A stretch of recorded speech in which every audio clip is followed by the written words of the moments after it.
Ini boleh ditampilin kali ya, tapi nanti suaranya di mute aja.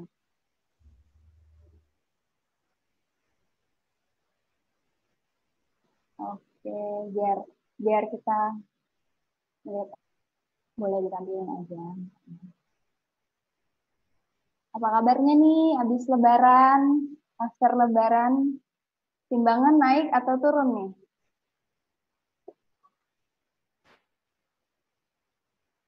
Jadi kita lihat.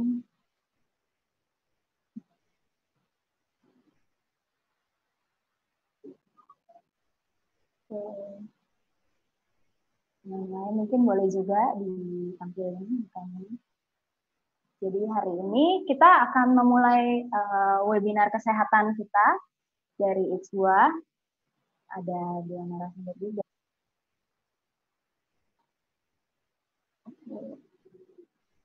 Jadi webinar kesehatan hari ini ngobrolin tentang bagaimana memilih dan menjalankan pola hidup sehat tanpa beban, dengan suasana kan after lebaran gitu ya.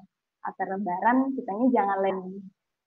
Oke. Nah, nanti untuk teman-teman yang mau nanya, uh, bisa kan ada stikernya ya, stiker melambaikan tangan. Nanti kalau udah lambaikan tangan, moderator yang boleh disebut nanti nama lengkapnya oleh peserta ya. Suaraku jelas kan ya? Oke. Oke, sudah banyak juga yang join.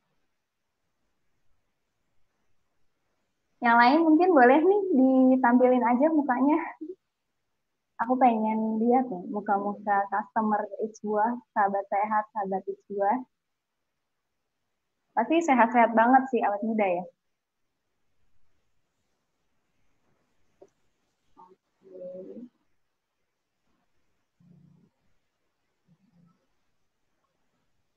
Jadi tujuan kegiatan ini itu untuk meningkatkan value Itswa, yaitu berbagi sehat. Berbagi sehat kan bisa apa aja, salah satunya berbagi ilmu kesehatan kayak gini, webinar kayak gini, untuk sharing serta menambah level pengetahuan dan kesadaran sahabat sehat nih. Seberapa pentingnya sih pola hidup sehat? Tuh, kayak kenapa webinar ini diadakan. Dan juga kita, oh ya, perkenalan dulu kali ya. Aku sebagai moderator dari Itswa juga. Dan kita punya dua narasumber, yang satu perempuan, Mbak yang cantik, Mbak kan bisa apa aja, salah satunya berbagi ilmu kesehatan kayak gini, webinar kayak gini, untuk sharing serta dari Mbak Hafiza Nefisa ya. Itu Nisa, oke. Dari ahli gizi tersertifikasi juga Majelis Tenaga Kesehatan Indonesia, karena support pola hidup sehat tanpa lapar. Dan juga ada uh, Dr. Arif Sapta Aji S. GZ ya, spesialis gizi ya dok ya, ahli gizi dan ya ahli gizi. Nah, mereka yang akan berbicara, memaparkan materi, dan juga ngasih info sehat buat kita-kita, gimana caranya memulai pola hidup sehat, dan juga lebaran, jangan lebaran. Gitu. Oke, selamat datang yang baru join. Boleh ditampilin mukanya juga boleh. Nanti akan di-mute. Kita mute. Agar tidak mengganggu berbicara.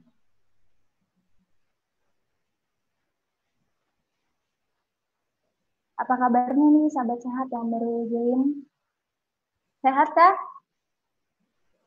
Masih di rumah aja atau udah ada yang mulai kerja keluar? Wah, mantap. Kemudian mantap.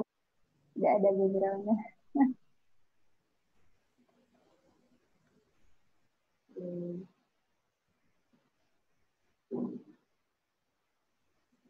Oke, kita saya persilahkan aja untuk Dr. Arif untuk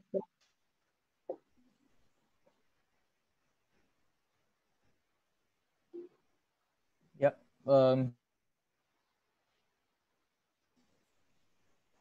Bisa dimulai, Mbak? Iya, bisa dimulai, Pak.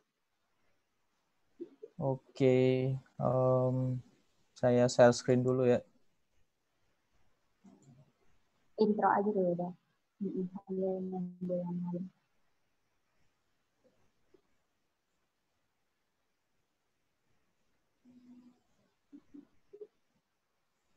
Mungkin ada yang belum kenal, Dok. Apa untuk sehat yang lain? Sambil menunggu peserta yang lain. Oke, selamat pagi dari teman-teman semua. Senang sekali ya hari ini dapat kesempatan bekerja sama dengan Itsbuah. Ini untuk ikut dalam webinar hari ini.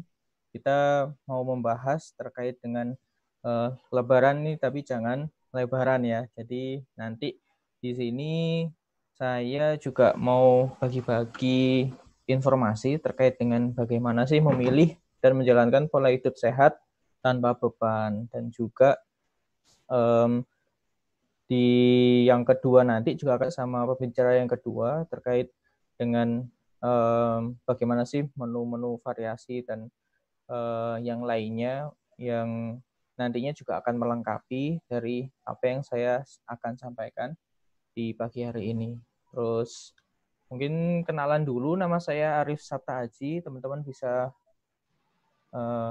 ya menemui saya selain di dosen di Universitas Alma Ata Yogyakarta, juga bisa temui lewat online, sosial medianya ada di Haji Sabta Instagram, dan juga saya kebetulan founder juga dari Assure Dietitians. Di situ kita banyak juga memberikan informasi-informasi terkait gizi dan kesehatan. Jadi buat teman-teman yang ingin ada yang ditanyakan atau ada yang ingin diketahui lebih dalam lagi, bisa ke Instagram saya, baik di Haji Sabta maupun di assuredietitian.id. Nah, ini profil singkat saya. Seperti yang saya sebutkan tadi, saya juga ikut aktif dalam satu platform dinamakan Millennials Voice Indonesia. Di situ saya direkturnya. Di situ kita bergerak dalam bidang food and nutrition security, jadi ketahanan pangan dan gizi, yang mana kita lebih mensasarkan ke teman-teman milenial. Kemudian juga saya salah satu peraih program beasiswa magister menuju doktor sarjana unggul atau PMDSU, di mana percepatan S2 sampai S3. Jadi dalam waktu 4 tahun itu saya menyelesaikan S2 dan S3.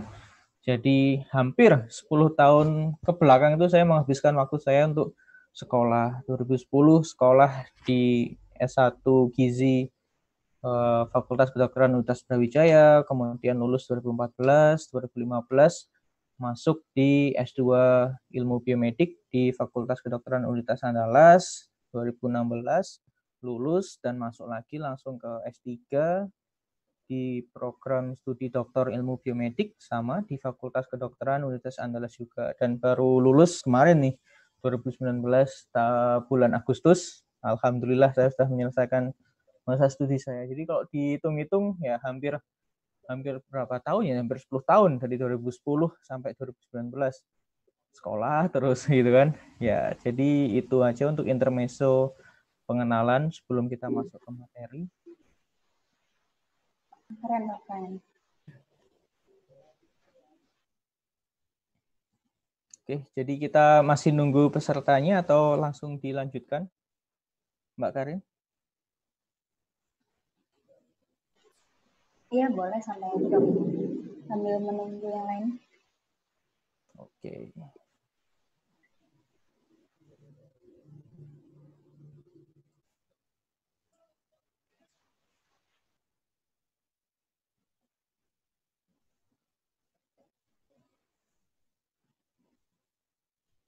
Teman-teman yang join nanti yang mau tanya, lambaikan tangan pakai reaction ya. Dan nanti sebutin nama lengkapnya untuk kasih pertanyaan.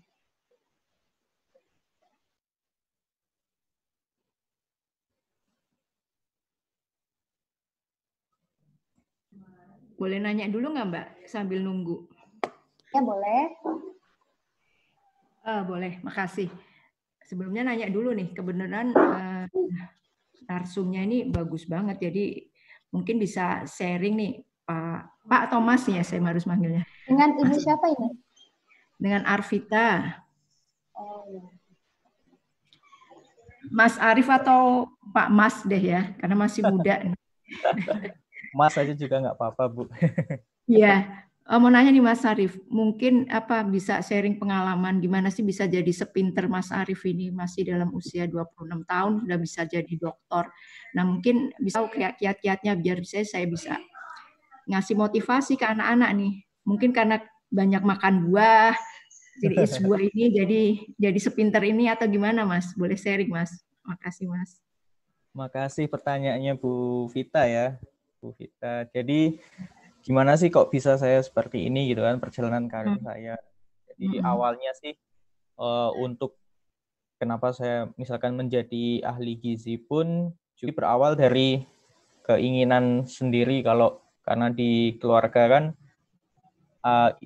orang tua ada yang diabetes, kemudian ya saya pinginlah jadi tenaga kesehatan gitu kan, dan memang di keluarga saya pun juga rata-rata sekolahnya kesehatan, nanti yang di farmasi dan juga perawat, bidan, banyak lah. Nah, untuk yang di ahli gizi masih belum. Nah, di situ saya juga terpanggil gitu untuk boleh juga nih untuk jadi ahli gizi, dan jarang juga kan ahli gizi dengan yang laki-laki kan kebanyakan perempuan. Dan memang benar ketika saya kuliah di gizi pun dari 110 itu laki-lakinya cuma 10.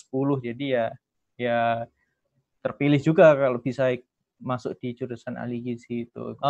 Intinya sih kita punya cita-cita, Bu ya. Kita punya cita-cita mulai dari kecil, dan bahkan apa yang kita cita-citakan itu kadangkala yang dianggap temeh itu ternyata bisa terkabulkan gitu kan. Dulu waktu masih SD saya kan dijadikan ini sama guru-guru, cita-citanya apa gitu kan. Nah, saya iseng aja jadi profesor, main bola. Biasanya kan anak laki-laki kan gitu ya, main bola atau ini. Nah, dulu tuh saya iseng-iseng aja ya jadi profesor, jadi apa ya. Ternyata jalannya juga di situ gitu. Setelah selesai studi S1 gizi, ya kan, saya diberikan amanah juga, kebetulan beruntung ikut seleksi beasiswa. Jadi ini programnya itu dari pemerintah, Ristek Dikti, yang mana memang pada waktu 2014 itu kan jumlah dokter di Indonesia itu masih sangat jauh sekali kekurangannya. Jika dibandingkan dengan negara tetangga seperti Singapura tuh, kita negara Indonesia dengan perbandingan jumlah penduduk yang ratusan juta itu sangat jauh sekali. Kemudian pemerintah membuat yaitu PMDSU itu, dan ya alhamdulillah keterima kan di PMDSU itu, sehingga sampai sekarang bisa lulus. Dan itu pun juga tidak mudah ya kan. Jadi untuk mungkin teman-teman yang di sini yang memiliki anak-anak atau apa, untuk lebih saya pikir sih kita harus jadi orang tua yang mendampingi gitu kan. Jadi apa maunya anak itu, kita bisa mendampingi anak itu untuk mencapai cita-citanya, sembari dikasih berbagai macam wawasan, pilihan, dan lain sebagainya. Dan diikuti aja sih Bu untuk maunya di mana, jadi disupport terus. Kan setiap orang kan maunya biasanya beda-beda. Jadi ya di situ, setiap orang porsinya beda-beda, jadi let it flow, tetap support terus anak-anak maunya kemana. Dan kalau dia memang menonjol di segi akademik, ya kita harus ikut mendukung akademik. Kalaupun dia menonjolnya di non akademik, ya kita juga tetap support. Jadi intinya kita harus punya cita-cita, fokus, dan juga penting itu disiplin. Nah itu sih apa yang membuat saya sampai sini itu disiplin. Jadi yang lainnya mungkin anak-anak muda gampang lah terpengaruh sama pergaulan yang lain, mungkin banyak menghabiskan waktu yang nggak penting, ya kan, di luar nongkrong dan sebagainya. Nah itu perlu diluruskan lagi kalau misalkan sudah kelewat batas seperti itu. Jadi ya tetap harus disiplin, meskipun masih anak-anak, itu sangat penting sekali untuk membuat karakter anak tersebut ketika nanti akan jadi dewasa. Ya, itu terima kasih. Iya, menarik nih Mas Arief. Baik-baik kali ininya bisa untuk sharing pengalamannya. Karena kan ini langsung oleh Mas Arief, jadi mungkin nanti bisa saya sharing ke anak-anak gimana ini. Iya. Memang sih saya ada anak 3 itu juga memang kesukaannya memang beda-beda. Masing-masing tuh punya pandangan yang beda nanti kalau ditanya cita-citanya. Jadi kita sekarang nggak bisa kayak zaman saya dulu mungkin ya. Dulu saya selalu mengarahkan, oh kamu harus jadi ini. Dulu kan paling nggak kalau nggak jadi dokter, insinyur, ini aja kan. Kalau sekarang kan kayaknya bervariasi untuk ininya cita-cita anak-anak sekarang. Karena zamannya sudah beda ya. Zamannya pun juga sudah jauh beda ya Bu ya. Iya. Betul sekali. Karena kan beda, nggak bisa kita ngarahin persis sama dengan waktu itu ya kan. Dan mungkin juga di sini pengaruh makanan juga berpengaruh sekali kan Mas. Betul. Kalau dari sisi gizi itu kan juga berpengaruh, anak bisa untuk motivasi mereka, terus gimana kesehatan mereka, karena itu kan ini kan ada korelasinya kalau saya lihat. Kalau dari pengalaman saya pribadi, Bu, saya masih ingat banget sama orang tua saya tuh, pokoknya kamu sebelum berangkat sekolah itu harus sarapan gitu kan.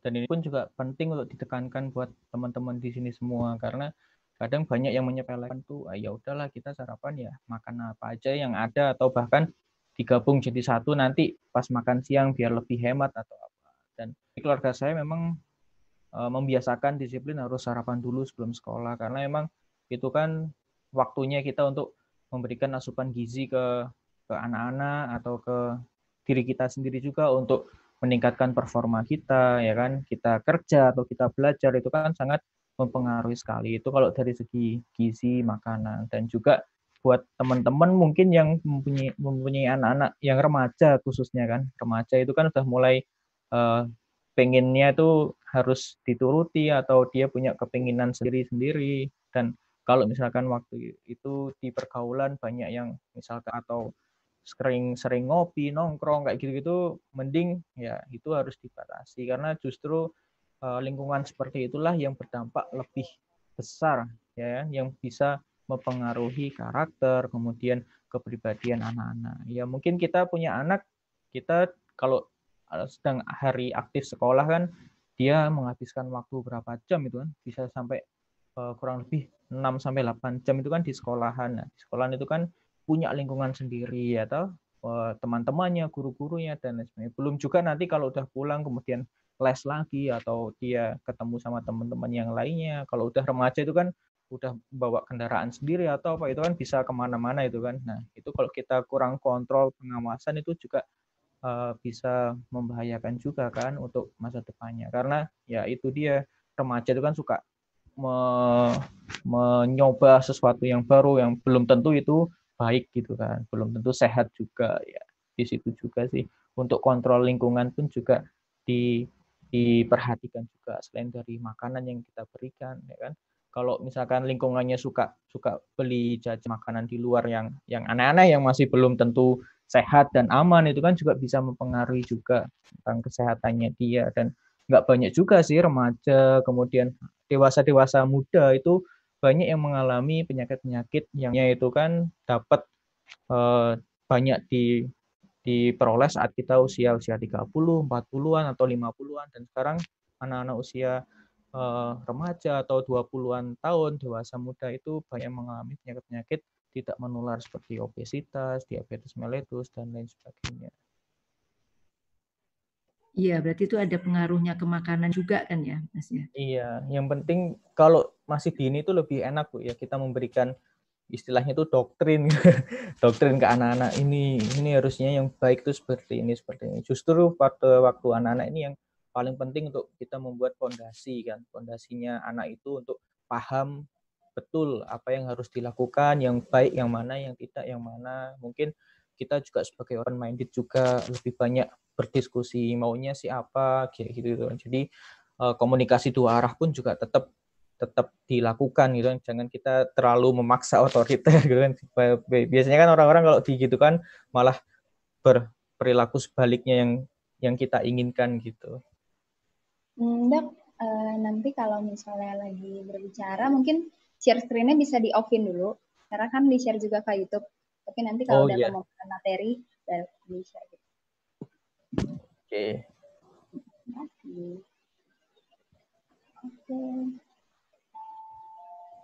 Terima kasih Mas Arief. Sama-sama, Bu. Oke, yang udah join juga, jangan lupa nanti kalau mau tanya untuk lambaikan tangan, terus nanti sebutin nama lengkapnya, oke? Nah, ada juga di YouTube stream, mungkin bisa chat. Tentang gizi. Mau belajar makanan, Ibu mau rubah makanan Ibu.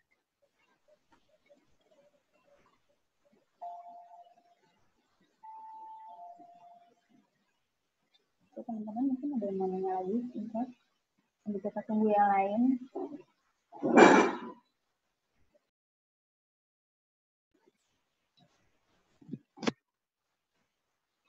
Mungkin yang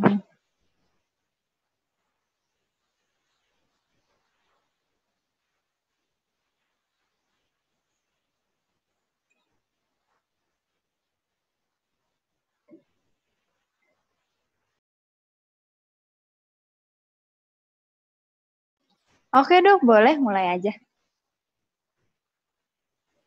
Oke, kita mulai ya. Oke, saya share screen lagi.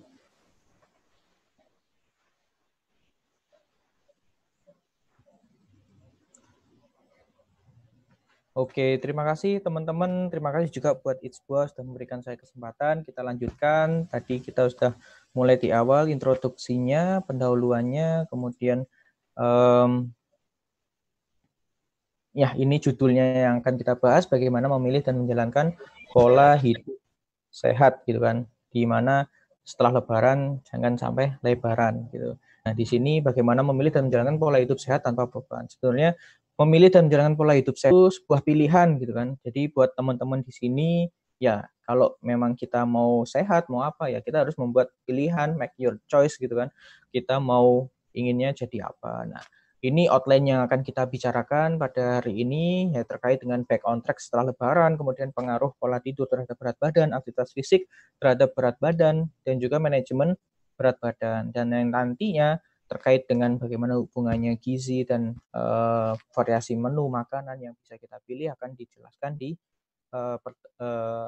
pembicara yang selanjutnya. Seperti yang saya sebutkan tadi, you are what you eat, gitu kan sering banget kita dengar kata-kata you are what you eat. Memang di sini kita perlu pahami dan kita perlu ketahui bahwa apapun yang kalian makan, yang kalian konsumsi itu bisa sangat mempengaruhi profil kesehatan kalian semua. Sehingga di sini penting untuk kita memilih dan menyeleksi apa yang baiknya kita konsumsi ya kan selama kita beraktivitas sehari-hari. Dan ini juga nantinya akan menjadikan pola ya, pola behavior kita sehari-hari. Jadi untuk teman-teman di sini back on track setelah Lebaran kita akan bahas sebenarnya apa sih yang terjadi kan sebelum Lebaran pada saat kita masih puasa dan juga setelah selesai puasa dan saat kita udah melakukan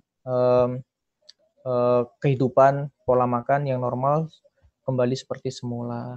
Sehingga pesan selanjutnya yaitu jangan panik ya teman-teman. Jadi setelah Lebaran lingkungan kita sudah kembali normal lagi. Mungkin banyak warung yang memang belum buka di siang hari, kita juga sudah banyak ya kan tempat-tempat buka walaupun di masa pandemi ini, dan kita sepertinya sudah memasuki yang normal. Jadi kita harus berdampingan dengan COVID-19 yang sedang kita alami saat ini. Sehingga untuk melakukan pola hidup sehat itu banyak sekali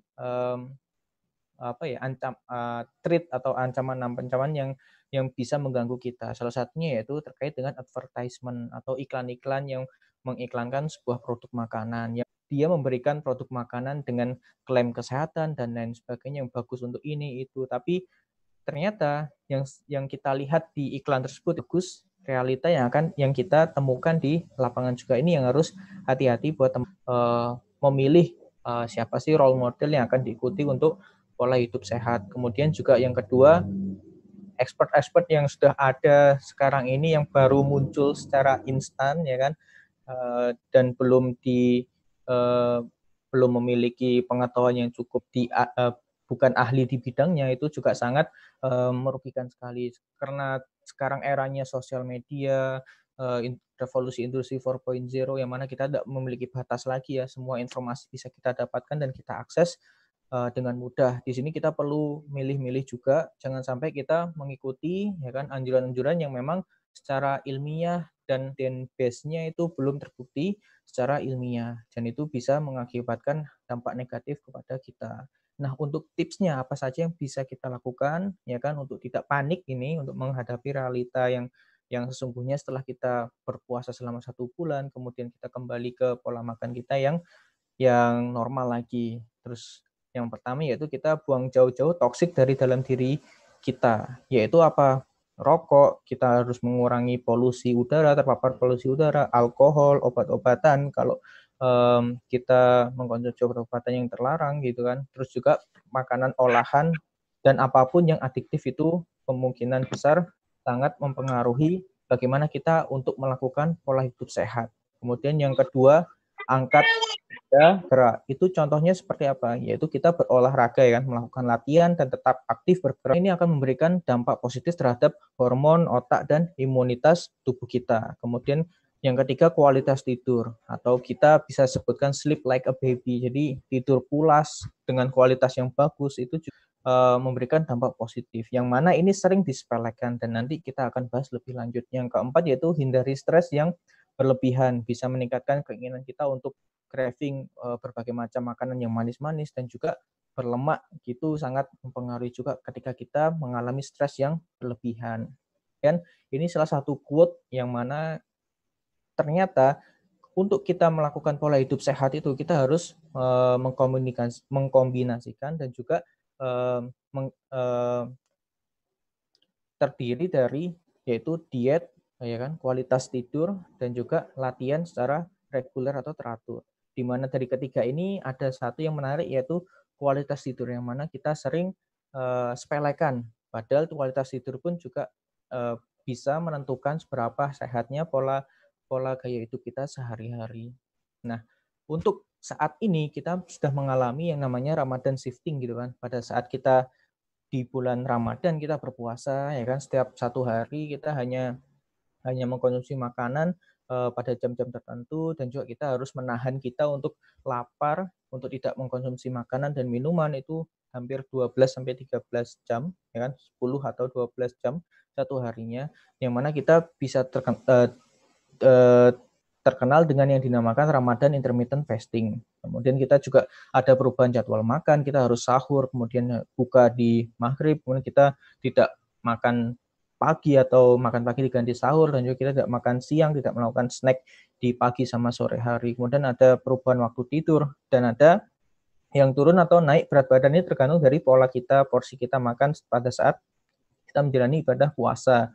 Dan ketika kita sudah selesai berpuasa, ada pola yang kembali lagi gitu kan, dan cenderung teman-teman di sini makannya itu barbar karena habis puasa sudah nggak ada jam batas untuk nggak makan, jadi makan kita kembali normal. Dan karena hari kemenangan itu bukan berarti kita wah menang harus kita rayakan dengan makan makanan yang ekstra porsinya dan lain sebagainya. Kemudian pola tidur kembali normal, yang dulu sebelumnya kita harus bangun di jam-jam tertentu, itu kita sudah kembali normal lagi. Dan berat badan bisa naik fluktuatif. Buat teman-teman yang sebelumnya sudah turun berat badan karena pada saat puasa frekuensi makan kita berkurang, ya kan? Pada saat kita setelah lebaran, setelah puasa, kita bisa juga mengalami kenaikan berat badan yang dinamakan berat badan yoyo ya kan.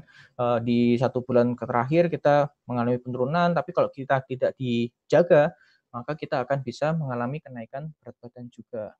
Nah, ini yang perlu kita waspadai, yaitu yang dinamakan imbalance nutrient intake atau asupan yang tidak seimbang, karena nanti akan dijelaskan lebih lanjut di pembicaraan yang kedua terkait dengan konsumsi gizi seimbang. Karena Indonesia sendiri banyak masyarakat yang masih kurang dalam menerapkan gizi seimbang. Beberapa data statistik pun juga sudah bisa kita baca, kita temukan bahwa 90% masyarakat Indonesia itu kurang konsumsi sayur dan buah secara teratur.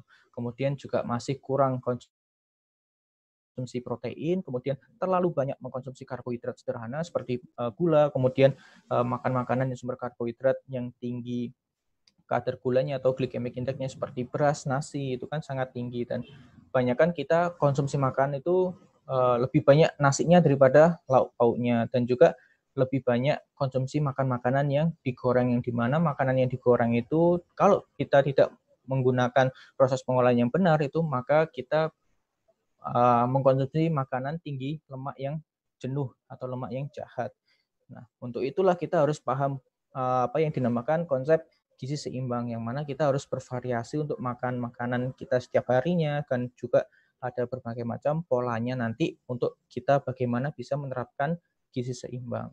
Nah, kemudian yang kelima, tadi kan ada tipsnya ada 4 ya, selain kurangi hal-hal yang toksik, kemudian menjaga pola tidur, aktivitas fisik, dan juga hindari stres. Yang kelima yaitu nourish your body with real food, atau berikanlah asupan gizi terhadap kalian dengan makan makanan yang real food, atau lebih mengedepankan makan makanan asli, tidak yang atau produk-produk olahan makanan yang lainnya. Karena apa? Kita melimitasi yaitu masuknya bahan-bahan kimia yang ada dalam tubuh kita. Karena nanti kalau kita overeating atau kelebihan itu bisa berdampak negatif terhadap tubuh kita. Kita terlalu menumpuk bahan zat kimia di dalam tubuh, alhasil akan berbanding lurus dengan tingginya radikal bebas dalam tubuh, kandungan lemak, presentasi lemak dalam tubuhnya tinggi, naik, dan lain sebagainya. Dan itu akan mendampakkan dampak negatif kesehatan kita di kemudian hari. Jadi apa yang kita lakukan sekarang ini itu sangat akan menentukan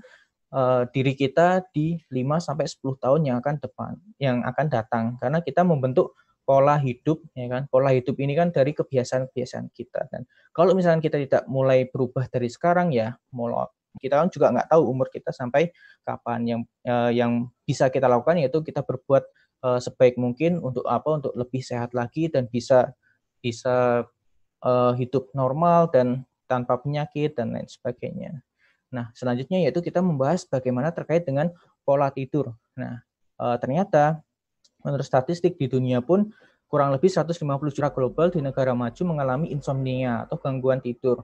Tidak hanya di dunia, juga di Asia pun juga tingkat kesulitan di Asia sudah mendekati angka seperti di negara maju untuk kasus insomnia. Dan juga di negara yang besar seperti Amerika itu kurang lebih 30% orang dewasa itu memiliki jam tidur kurang dari 6 jam. Dan tidak salah juga teman-teman di sini, Indonesia pun ternyata 10% dari penduduknya itu sekitar 28 juta itu mengalami insomnia. Dan banyak sekali pakar yang memberikan statement bahwa tidur itu sama pentingnya dengan kebiasaan pola dan latihan kita. Karena kita kalau pola makan dan latihan baik, tapi tidur kita berantakan, ya tubuh nggak bisa mengkompensasi gimana melakukan detoksifikasi setiap hari. Dan percayalah bahwa orang yang kurang tidur atau pola tidurnya tidak teratur itu lebih cenderung bisa mengalami stres dan kecemasan. Ya kan? Seperti yang kita bahas tadi, kecemasan dan depresi itu temannya orang-orang yang memiliki pola tidur yang tidak teratur. Sehingga dari kecemasan dan depresi ini itu bisa meningkatkan risiko berbagai macam penyakit seperti jantung koroner, hipertensi, dan yang nantinya bisa mengganggu sistem imun tubuh kita. Yang mana pada saat pandemi ini, COVID-19 ini yang masih belum tahu kita kapan selesainya, itu perlu kita perhatikan juga bagaimana kita menjaga sistem imun dalam tubuh kita, ya kan? Ini pun kebanyakan efek-efek seperti ini itu timbul ketika kita memiliki berat badan yang tidak ideal atau kita memiliki status gizi yang berlebih atau obesitas. Nah, ini merupakan berbagai macam penelitian yang sudah dilakukan di dunia, dan penelitian tersebut memberikan bahwa gangguan pola tidur itu bisa mempengaruhi berbagai macam fungsi tubuh kita, yaitu neuroendokrin, kemudian metabolisme gula, dan juga gangguan metabolisme endokrin dalam tubuh kita. Nah, ternyata kita selama kita gangguan tidur itu berbagai macam kadar hormon-hormon yang naik dan juga yang turun. Jadi seperti kortisol, hormon stres tersebut seperti kortisol, dan juga grelin. Ini merupakan hormon yang mengatur rasa kenyang lapar kita. Kemudian yang turun yaitu toleransi kita terhadap glukosa, kemudian sensitivitas insulin kita, dan juga kandungan leptin dalam tubuh kita, yang mana dia akan berpengaruh besar terhadap metabolisme lemak dan gula dalam tubuh kita. Kalau misalkan ini terganggu, ya kita jelas maka metabolisme kita terganggu, kita cenderung lebih menimbun lemak, ya kan, daripada kita membakar makanan yang kita makan untuk dikeluarkan menjadi energi dan lain sebagainya. Nah, yang terakhir yaitu aktivitas fisik. Ternyata itu kita memiliki banyak sekali nilai-nilai positif untuk melakukan aktivitas fisik secara teratur. Dan seperti yang kita baca di slide ini, bahwa latihan itu tidak hanya membuat kita jadi tampak bagus secara fisik ya, karena kita latihan terus, kita memiliki body ideal, atau bahkan teman-teman yang cenderung fokus untuk bodybuilding gitu kan, itu memberikan tampilan fisik yang lebih oke. Dan ternyata itu pun juga bisa meningkatkan berbagai macam kadar hormon kita, dan mana kadar hormon tersebut itu bisa memberikan kita perasaan yang lebih baik lagi dan juga menurunkan risiko kita untuk terjangkit berbagai macam penyakit tidak menular nantinya. Dan ini yang paling relate sekali dengan kita ya, sit less get active. Teman-teman di sini apalagi yang work from home sekarang ini, yang banyak menghabiskan waktu duduk untuk bekerja di depan laptop atau komputer, itu sangat menjadi salah satu risiko paling tinggi untuk mengalami tingkat stres, peningkatan berat badan, dan lain sebagainya. Karena apa? Karena penerapan sedentary lifestyle atau gaya hidup yang tidak banyak bergerak, atau sedentary lifestyle.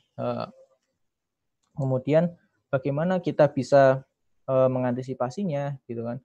Kita bisa melakukan aktivitas fisik selama 30 menit setiap harinya, dan kalau misalnya kita susah mengadaptasi latihan fisik seperti angkat beban atau kardio setiap hari 30 menit, maka kita bisa memiliki opsi-opsi yang lain. Seperti apa? Perbanyak jalan kaki. Kemudian ketika kita kantor, itu parkirlah diambil yang jarak yang paling jauh. Jadi kita bisa jalan dari parkiran kemudian ke tempat kantor kita. Kemudian pilihlah active travel atau bersepeda. Dan gaya hidup bersepeda ini sekarang tinggal jadi tren ya. Banyak sekali teman-teman di sini yang sudah kegiatan bersepeda, baik itu pagi hari maupun sore atau malam hari sepulang kantor kayak gitu, atau sebelum berangkat ke kantor gitu kan, berangkat naik sepeda. Dan juga kalau ada transportasi umum, pilihlah transportasi umum. Selain itu, ketika kita banyak meeting gitu kan, banyak webinar atau apa, banyak Zoom meeting yang lainnya, kita bisa memberikan opsi, yaitu kita melakukan meeting tapi kita berdiri, jangan duduk. Jadi yang dinamakan standing meeting. Kemudian juga kalau mau ke gedung atau tempat mana yang lantainya lebih dari satu, kita lebih memilih untuk naik tangga daripada naik lift, seperti itu. Olahraga di tempat gym itu lebih mudah buat kita, tapi kan banyak juga di sini yang waktunya, apakah ada waktu untuk dibuat kita olahraga di gym, atau kita kurang banyak waktu yang bisa kita gunakan, itu sangat bervariasi sekali tergantung dari teman-teman. Nah, untuk manajemen obesitas sendiri, itu kita tidak ada kata lain selain kita melakukan surgery atau kita membuat sebuah program penurunan berat badan. Kalaupun kita sudah memiliki dianjurkan ya, teman-teman yang memiliki indeks massa tubuhnya itu lebih dari 30 atau obesitas yang parah yang sudah sampai kesakitan levelnya, itu kalau mau efektif cepat ya kita menggunakan surgery atau operasi, di mana kita memotong lambung kita, sehingga teman-teman di sini lebih mudah untuk menjaga kenaikan pola makan kita, konsumsi kita, sehingga tidak terlalu banyak. Kemudian kalau kita masih memiliki indeks massa tubuhnya kurang dari 30, ya kan, itu kita bisa menggunakan weight loss program, yaitu kita memodifikasi gaya hidup kita, ya kan. Dan ini memang tidak mudah, ya kan, kita butuh waktu, tapi perlu diingat bahwa ini sangat worth it untuk kita lakukan, ya, maupun ini susah dan butuh waktu, tapi itu sangat bagus untuk kesehatan diri kita maupun keluarga kita yang lainnya. Untuk kesimpulannya, tidak ada kata terlambat untuk berubah buat teman-teman di sini. Jika ingin berubah untuk melakukan pola hidup sehat, kemudian gaya hidup sehat butuh waktu dan proses, seperti yang saya katakan. Jadi sabar itu kunci, disiplin itu kunci juga, dan gaya hidup sehat adalah investasi masa depan kita. Sehingga apa yang saya katakan tadi, apa yang kita lakukan sekarang ini itu bisa menentukan 5-10 tahun status kesehatan kita yang akan datang. Kemudian tidur yang cukup itu bermanfaat untuk meningkatkan performa, mencegah kenaikan berat badan, dan juga mengurangi stres dan risiko depresi dan mencegah risiko penyakit tidak menular seperti diabetes mellitus, hipertensi, penyakit jantung koroner, dan lain sebagainya. Dan juga dianjurkan untuk teman-teman di sini untuk lebih membiasakan untuk aktivitas fisik minimal 30 menit lah setiap hari. Kalau nggak bisa setiap hari ya minimal 150 menit 1 minggu. Jadi tinggal di ini aja di breakdown mau berapa hari untuk mendapatkan 150 menit per minggu tersebut. Baik, terima kasih. Itu yang bisa saya sampaikan. Sangat membuka sekali apabila ada yang mau bertanya. Dan ini salah satu tips mudah dari saya untuk bagaimana mengawali kita menjalankan pola hidup sehat. Dan kita sekarang sudah mengalami new normal ya. Banyak yang bilang seperti itu. Dan buatlah ini sebagai satu momen new me. Jadi pola hidup yang tidak sehat sebelumnya kita rubah menjadi pola hidup kita, harapannya bisa memiliki tubuh yang lebih sehat dan lebih bugar lagi lewat kombinasi tadi, diet, makanan, pola aktivitas fisik secara teratur. Baik, terima kasih. Saya kembalikan lagi kepada Mbak Karin. Terima kasih Dokter Arif. Mungkin langsung aja sesi pertanyaan kan belakangan, kita langsung aja berikan ke Mbak Hafizah ya.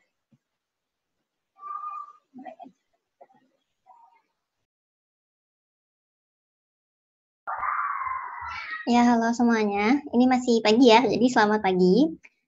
Saya Anissa, saya seorang nutrisionis dan untuk tim X2, kenalan sedikit dulu ya. Jadi saya menghabiskan masa sarjana saya dalam 3,5 tahun. Jadi saya lulus di umur 20. Jadi saya di sini berharap bisa menyampaikan poin-poin penting yang bisa saya lihat pada usia saya dan akan saya jabarkan pada kesempatan kali ini. Ini saya share screen dulu ya.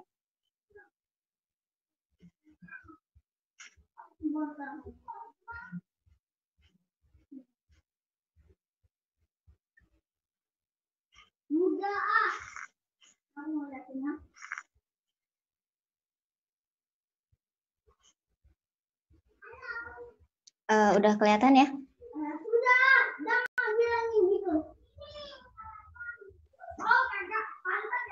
Ya, udah Mbak Anissa. Mukanya nggak kelihatan.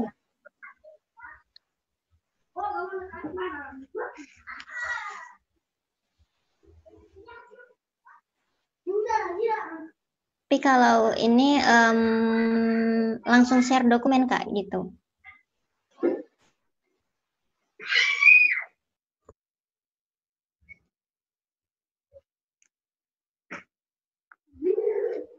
Jadi nggak apa-apa ya, mukanya nggak kelihatan.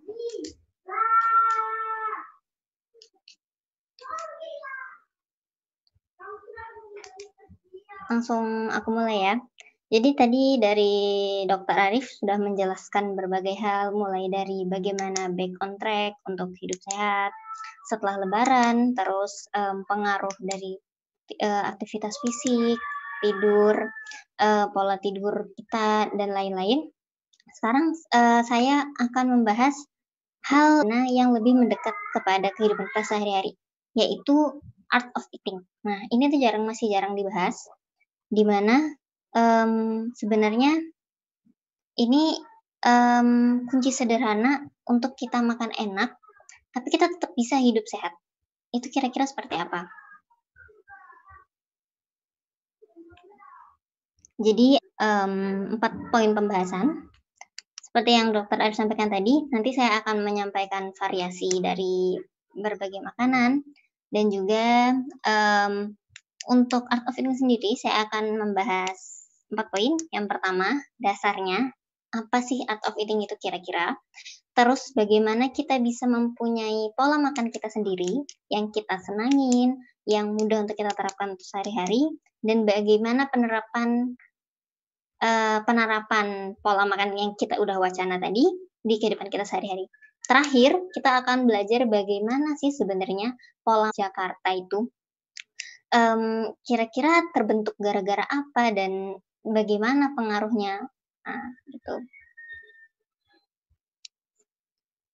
Jadi, art of eating itu sebenarnya kita harus punya hubungan tentang makanan. Oke, mungkin di sini ada yang udah punya anak, ya, sahabat sehat yang udah berkeluarga, sebagai ibu rumah tangga, sebagai seorang istri dan sebagai seorang ibu, mungkin kita sering, ayo makan sayur gitu, makan sayur, makan buah, tapi jarang banget di keluarga yang mengajarkan mencintai dan menghargai makanannya. Nah, jadi terkadang ini pengalaman pribadi juga dari saya makan banyak sayur karena saya tahu itu sehat, tapi untuk mindset saya sendiri, kalau ada orang yang bilang sayur itu nggak enak, mungkin saya masih setuju. Nah, itu sebuah kesalahan. Jadi kita harus belajar menyukai dulu sesuatu. Ketika kita sudah suka, kita bisa berbagi kepada orang lain itu lebih mudah. Nah, jadi lebih kepada sebelum kita mulai bisa menerapkan, kita harus bisa memulai dulu bagaimana sih kita bisa menyukai makanan apa yang ada di sekitar kita, kesediaan makanannya itu ada apa aja, kita sukanya makan apa, dan bagaimana kita bisa merubah makanan apa yang kita suka itu menjadi sebuah pola hidup sehat. Oke, di sini kita baca bareng-bareng ya. Menjalani hubungan dengan makanan tanpa perasaan atau malah dengan paksaan. Ini yang saya sebut tadi. Jadi terkadang beberapa klien yang chat saya, Mbak Anissa, ini sebaiknya saya coba diet apa ya? Gitu. Pertanyaan pertama yang saya ajukan, kalau ada yang bertanya, saya ingin turun berat badan atau saya ingin naikkan berat badan, diet apa yang sebaiknya bagus saya ambil? Pertanyaan pertama saya selalu, ibu sukanya makanan apa? Ibu kerjanya sehari-hari seperti apa? Gitu. Jadi, kita harus memulai pola hidup sehat itu dengan cara self-love. Dan karena pola hidup sehat itu adalah cara terbaik memberikan hadiah kepada diri sendiri. Nah, mungkin di sini ada punya anak, pasti udah pada ingin ini ya,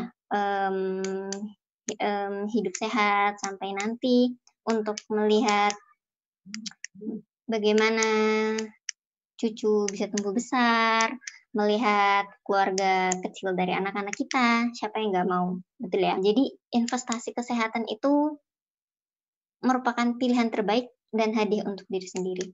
Jadi ketika ada yang ingin memulai aku nggak suka sama bentuk tubuh aku sendiri, gitu. Ngeliat di cermin, kok kayaknya aku nggak menarik ya, kok itu bukan motivasi yang baik untuk memulai pola hidup sehat.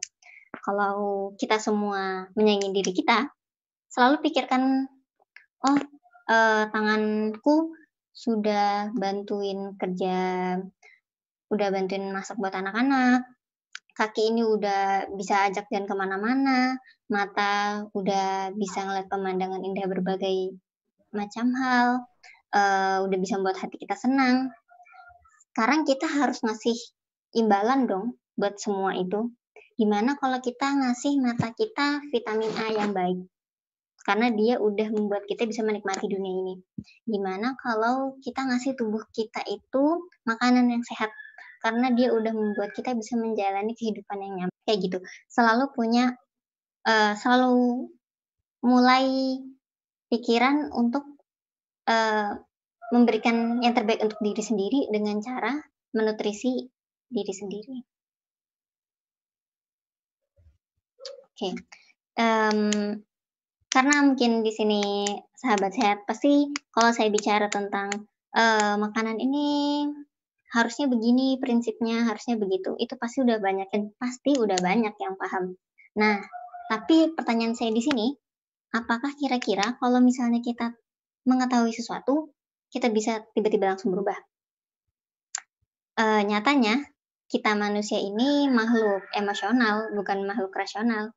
Jadi ketika tahu sesuatu, belum tentu kita mau berubah. Nah, contohnya nih, teman-teman sahabat sehat semua tahu nggak kalau sayur itu baik untuk tubuh? Sayur, buah itu baik untuk tubuh. Semuanya pasti tahu. Junk food kira-kira baik nggak untuk tubuh? Semuanya juga pasti tahu kalau kebanyakan itu nggak. Tapi apakah junk food itu nggak laris di pasaran? Laris buktinya. Apa semua orang suka sayur dan buah karena tahu sayur dan buah itu sehat? Enggak juga, tetap banyak yang nggak suka sayur dan buah. Alasannya karena belum sadar. Jadi meskipun udah tahu, tapi belum sadar betapa pentingnya untuk investasi kesehatan itu sendiri. Jadi di sini kita akan minta diet sukses dari orang-orang yang berhasil mempertahankan berat badan atau bahkan mengubah berat badannya yang dari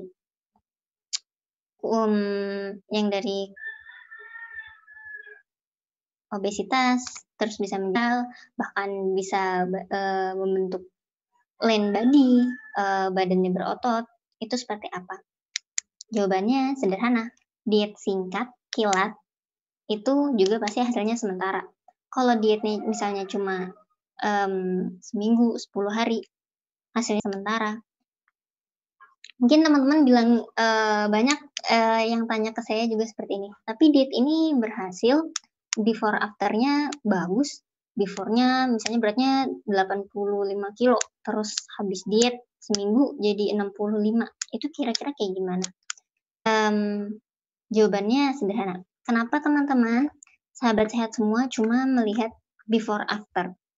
Coba kita lihat afternya itu bukan setelah seminggu diet, tapi setelah 4 bulan, 5 bulan, tahun depan. Itu kira-kira berat badannya balik ke normal, yang 85 tadi, atau kira-kira masih 65? Simply jawabannya pasti weight gain. Dan pasti beratnya akan balik ke 85 tadi, karena proses dietnya sementara. Jadi jangan langsung percaya sama foto before after, tapi karena yang terbaik itu adalah diet yang hasilnya permanen, itu pasti kuat kita jalani selamanya. Dan itulah kenapa kita harus punya pola hidup sehat yang menyenangkan. Ini ada 4 alasan mengapa kita harus memulai pola hidup sehat dan cara kita milihnya. Yang pertama adalah kita harus menemukan strong way atau alasan kenapa kita ingin punya pola hidup sehat. Contohnya tadi nih, saya ingin investasi kesehatan, pokoknya saya harus tua, hidup sehat, bugar, jadi nenek-nenek yang aktif, bisa nganterin cucu sekolah, terus pergi ke pasar, liburan sama keluarga, kayak gitu. Itu kan really lovely strong way ya. Jadi itu kita bener-bener kita ingin hidup bahagia, makanya sekarang pun menjalani pola hidup sehat dengan bahagia. Terus kemudian, ini poin penting, terutama bagi sahabat sehat customer sebuah. Pilih jenis diet yang sesuai. Yang mungkin teman-teman pernah lihat yang memilih diet rendah garam, makanannya hambar-hambar semua, terus clean eating, pokoknya maunya nggak mau makanan berproses deh, pokoknya terlalu banyak aturan dalam dietnya. Itu berhasil dilaksanakan dengan mudah atau tidak ya? Jadi poinnya gini, semakin sulit pilihan diet yang kita laksanakan, itu semakin rawan gagal. Begitu. Jadi kalau ingin dietnya anti gagal, pilih dong diet yang mudah, atau jangan yang mudah deh, yang paling sesuai dengan diri kita. Misalnya sahabat sehat ada yang sibuk kerja, mau motong buah, mau ngupas itu nggak ada waktu, coba cari cara lain untuk bisa tetap mengkonsumsi makanan sehat dengan waktu yang singkat. Contohnya itu tadi, buah atau sayurnya bisa di jus, punya stok seperti oatmeal atau oats dan lain sebagainya yang tetap mengandung zat gizi optimal, nutrisi yang optimal, tetapi dibuat dengan mudah. Lalu poin ketiganya itu kita harus konsisten. Kira-kira langkah pola hidup sehat kita ini dapat dukungan nggak sih dari keluarga? Terus misalnya udah dapat dukungan, kira-kira kita punya teman-teman nggak ya? Punya komunitas nggak ya buat bisa bantu kita berubah?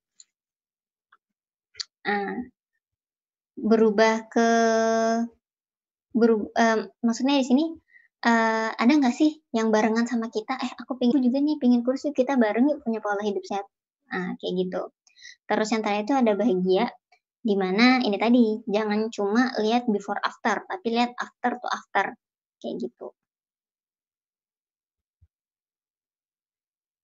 Nah, sini kita akan belajar gimana sih kita harus punya pola makan yang sehat, tetapi juga tetap sesuai sama selera kita. Nah, ini ada dari Dr. David dari Yale University. Nah, sebenarnya gimana sih cara kita menemukan diet yang cocok untuk kita? Sebenarnya itu mudah banget, karena semenjak dari kita bayi, secara naluriah, kita tuh udah punya selera makan kita sendiri-sendiri. Pasti di sini ada yang suka mangga, ada yang nggak suka mangga. Ada yang suka duren, ada juga yang nggak suka duren. Sesederhana itu.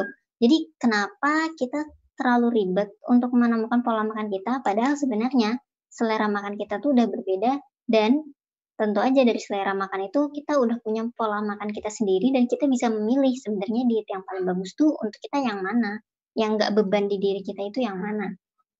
Nah, misalnya kita udah jatuh cinta nih sama pola hidup sehat, ketika misalnya lihat makanan yang kurang berfaedah sedikit, contohnya boba nih yang lagi hits, karbohidrat sederhananya tinggi, terus mudah aksesnya di mana-mana.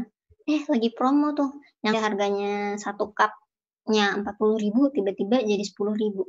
Nanti ketika kita udah paham sama pola hidup sehat kita sendiri, pikiran kayak ketika kita melihat promo barang lagi murah sih, tapi kira-kira kalau aku beli buat apa ya? Contohnya nih, lagi lihat promo baju. Sebenarnya kita nggak butuh baju itu, cuma lagi murah. Terus ketika kita mau beli pasti ada pikiran, ketika mau beli murah sih, lagi promo, tapi apa ya gunanya? Berguna nggak ya buat aku nantinya? Kalau nggak bakal kebeli. Kayak gitu. Sama prinsipnya makanan sehat juga. Jadi ketika lihat makanan yang kurang berfaedah, itu langsung berpikir, ini kira-kira berguna nggak ya buat tubuh aku? Karbohidrat segini tuh yang berlebihan kayak gini, kira-kira kalau masuk di tubuh aku jadi apa ya? Kayak gitu. Kita lanjut ya. Ada banyak banget jenis. Mungkin teman-teman di sini udah lihat ada yang tahu diet mayo, terus paleo, terus ada yang low karbohidrat, ada yang ketogenik, diet detox dan sebagainya. Sebenarnya konsepnya itu sangat mirip ya, semuanya itu. Ketika kita ingin menurunkan berat badan, itu pasti apa yang kita makan dari pola diet itu pasti lebih sedikit kalorinya, atau bisa kita sebut defisit kalori. Sedangkan kalau kita ingin menaikkan berat badan, itu dia pasti kalorinya lebih banyak dan surplus. Jadi berat badan kita bisa naik. Sedangkan jika kita ingin menjaga berat badan tubuh kita tetap ideal, kita harus mengkonsumsi makanan, apa yang kita makan, sama berapa energi yang kita bakar dari makanan yang kita dapat itu harus sama. Jadi misalnya aku makan kira-kira kebutuhan kalorinya 2.000 kalori sehari. Kira-kira aku harus aktivitas sebanyak yang membakar 2.000 kalori juga. Ada bisa dari saat tidur tadi menghabiskan kalori, lalu juga aktivitas fisik seperti yang Dr. Arif sampaikan tadi. Yang seperti Mas Arif sampaikan, itu parkir kendaraan lebih jauh, dan lain sebagainya untuk menambah aktivitas fisik tadi. Nah, sekarang setelah kita ngerti nih, art of eating yang sebenarnya harus kita ambil, bagaimana kita mengaplikasikannya dalam kehidupan sehari-hari.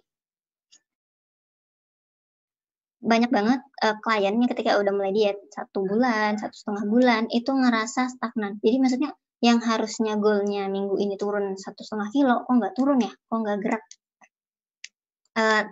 Jadi poin pentingnya adalah kita selalu punya titik gagal dalam kehidupan. Diet juga bukan hal lain. Jadi wajar, misalnya ada 1 minggu tiba-tiba kita kok males banget buat workout, hari ini pingin makan yang manis-manis aja, pokoknya nggak pingin makan yang ini, nggak pingin makan yang itu. Ada titik bosan, ada titik jenuh, dan titik yang seperti tadi saya bilang, kita ini makhluk emosional, dan ini tuh wajar. Meskipun kita harus cepat-cepat cari cara lagi untuk back on track itu kayak gimana, tapi misalnya sekali kita gagal, maksudnya ada 1 sampai 2 goal yang tidak terpenuhi, jangan langsung pingin mulai diet dari awal lagi, karena itu wajar. Setiap kita pasti punya titik gagal. Dan jangan terlalu fokus sama timbangan, karena timbangan itu bukan satu-satunya faktor penentu diet kita ini gagal atau berhasil. Contohnya berat badan kita tetap, tapi tubuh kita ngerasa lebih ringan. Karena kita udah lebih sedikit makan yang berlemak, goreng-gorengan. Baju kita terasa lebih longgar, tapi kok timbangannya nggak bergerak angkanya. Itu dijadiin faktor penentu kalau kita itu udah mencapai goal kita. Gitu. Timbangan bukan satu-satunya faktor penentu. Banyak data di sini yang saya temukan bahwa 82 orang yang memulai diet itu gagal bukan karena program dietnya, tapi gagal after to after. Jadi setelah berusaha membuat pola makan baru selama 3 bulan, begitu berat badan turun, karena mindsetnya belum berubah untuk pola hidup sehat menyenangkan, itu regain. Jadi berat badannya kembali, malah setelah itu berhasil. Dan ini kurang baik karena nanti bisa yo-yo gitu. Dan itu nggak baik untuk metabolisme tubuh. Nah, sekarang kita mempelajari tentang Jakarta of Eat Art. Nah, pasti bagi customer ya yang domisili Jakarta atau Jabodetabek, pertanyaannya kenapa sih kita harus belajar ini? Nah, di sini jawaban sederhananya, kalau kita tinggal di Jakarta, kita membutuhkan lebih banyak serat. Nah, kenapa kira-kira seperti itu? Ini kita lihat datanya ya. Ini obesitas di Jakarta berdasarkan riset kesehatan dasar 2018. Ini bisa kita lihat dari tabelnya, itu faktor umur yang usia 15 sampai 34 tahun itu hampir 14% itu mengalami obesitas. Ini untuk keluarga yang tinggal di Jakarta aja ya. Lalu yang umur 35 sampai 54 tahun itu sekitar 34%. Sedangkan yang di atas umur 55 tahun itu malah 36% mengalami obesitas.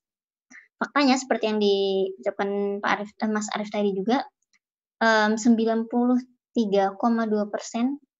orang Indonesia itu kekurangan serat. Artinya pastinya juga kurang konsumsi buah dan kurang konsumsi sayur. Dari data riset tersebut rinciannya ternyata 36,9-nya itu wanita. Dan artinya itu 2.321 wanita itu dia obes. Dan 30,5%-nya itu sudah menikah.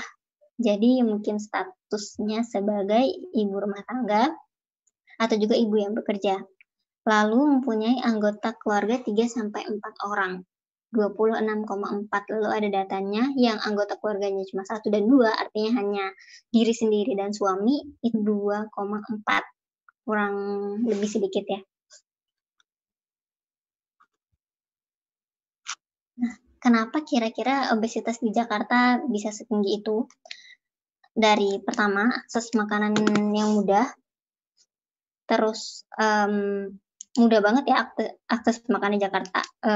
Bisa GoFood, bisa order online, banyak promo di sana-sini. Lalu juga aktivitas padat dan makan seadanya. Maksudnya sibuk, pokoknya yang penting gue kenyang deh gitu. Dan ini bisa menciptakan metabolisme tubuh kita yang kurang baik karena tadi makan seadanya, aktivitas padat, maksud aktivitas padat di sini ini ya, kegiatan. Bisa jadi terlalu lama duduk di depan komputer, terlalu banyak duduk, dan kita kurang bergerak. Dan itu bisa menyebabkan metabolisme kita kurang baik. Dan itu juga tentunya dari pengaruh lingkungan.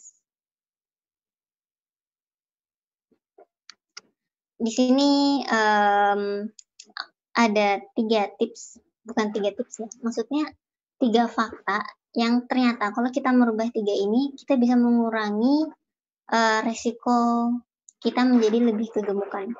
Yang pertama, konsumsi sayur buah yang cukup itu ternyata bisa menurunkan kejadian obesitas.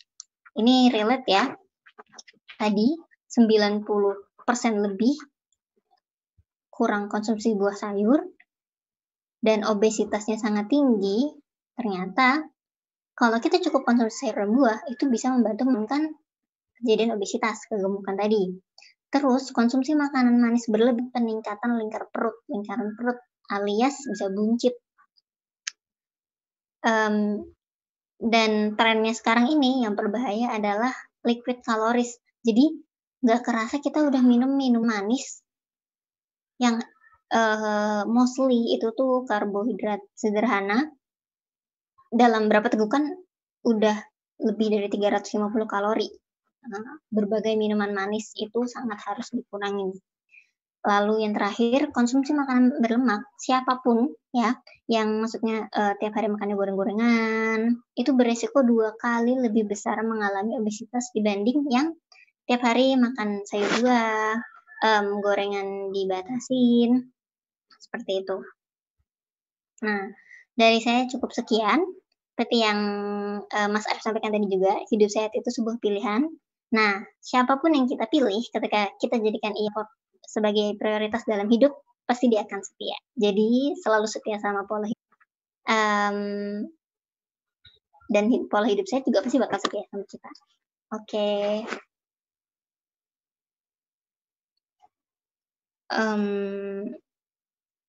Dari aku cukup sekian. Oke, terima kasih Mbak Anissa. Oke, untuk sahabat sehat yang lain, mungkin ada yang mau tanya-tanya, bisa kasih reaction, lambaikan tangan ya. Kita kasih tanya jawab. Tadi ada yang nanya untuk materi nanti akan dikirim lewat email ya, yang ada di hbo.id/webinar. Mungkin ada yang mau tanya-tanya dulu.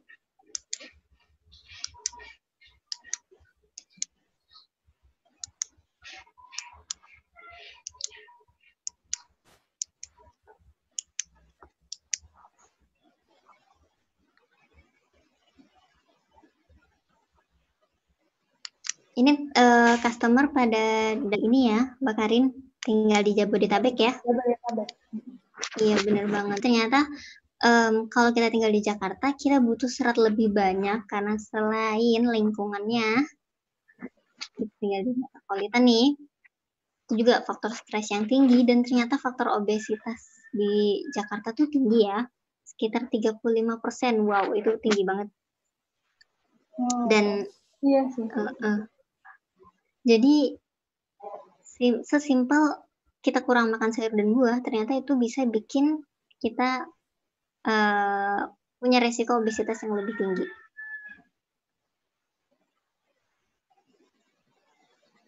Ada pertanyaan yang Kak, silakan. Dari Sinta ya, Mas Arif, mohon penjelasannya terkait cara yang benar untuk intermittent fasting. Itu boleh dijawab, Dok? Ya, terima kasih pertanyaannya Mbak Sinta untuk penjelasan terkait cara yang benar untuk intermittent fasting. Jadi fasting ini memang sudah jadi tren ya, tren pola makan, di mana kita pada jam-jam tertentu kita tidak mengkonsumsi makanan ataupun minuman. Dan di sini pun ada banyak macamnya. Kita mengkonsumsi, kita melakukan intermittent fasting. Ada yang kita menerapkan 8 jam kita berpuasa, ada kita menerapkan sehari penuh kita tidak minum. Terus ada yang menerapkan kita selama lebih dari 12 jam kita nggak makan tapi kita boleh minum, seperti itu. Sehingga di sini memang idealnya jika teman-teman kita mengambil yang paling mudah aja, yang paling sesuai sama kebiasaan kita, karena kita pun juga sudah terbiasa karena kita melakasa bagi yang muslim ya kan, selama 1 bulan di bulan Ramadan itu dengan kita tidak mengkonsumsi dari pagi sampai maghrib gitu kan. Nah, di sini bisa kita lakukan, yaitu kita melakukan itu di mana kita mengkonsumsi makanan atau kita boleh mengkonsumsi makanan minuman itu selama dari jam 10 sampai jam 2 ya kan, itu berapa jam itu? 4 jam. Nah, itu 4 jam Kemudian setelah itu selesai jam 2 sampai besok paginya kita melakukan puasa. Itu kurang lebih kita menghabiskan waktu berapa jam itu tidak berpuasa. Atau kita biasanya mengkonsumsi makanan minuman, misalkan dari jam 7 sampai jam 2 atau jam 3. Nah, dari jam 3 kita sampai besok paginya jam 7 kita bisa nggak makan sama nggak minum juga. Nah, di sini untuk intermittent fasting itu gampangnya kalau teman-teman di sini mau menerapkan pola makan intermittent fasting, bagi yang muslim kalian puasa Daud puasa sehari tidak, sehari puasa sehari tidak. Ataupun kalau teman-teman di sini ingin menerapkan hal itu dan khawatir apakah nanti berbahaya atau tidak Pak kalau kita melakukan gaya hidup seperti itu, ya kita bisa melihat lagi bahwa kita selama 1 bulan pun berpuasa kita malah mendapatkan banyak manfaat kesehatan gitu kan. Jadi jangan, nggak usah ragu lagi gitu kan, kalau kalian mau berpuasa istilahnya itu intermittent fasting. Kalau kita menambahkan kata-kata puasa secara Islam ya sama aja dengan Ramadan intermittent fasting. Nah itu ya sehari puasa sehari tidak, jamnya jam berapa bisa mengikuti ketika kita melakukan puasa itu. Ya kita sahur, habis itu selesai sahur terbit subuh ya kan, sampai maghrib kita berpuasa. Setelah maghrib kita konsumsi makanan lagi, karena disitulah kita bisa mengistirahatkan ya kan saluran pencernaan kita dan memberikan waktu untuk istirahat berbagai macam organ kita untuk melakukan detoksifikasi secara alamiah.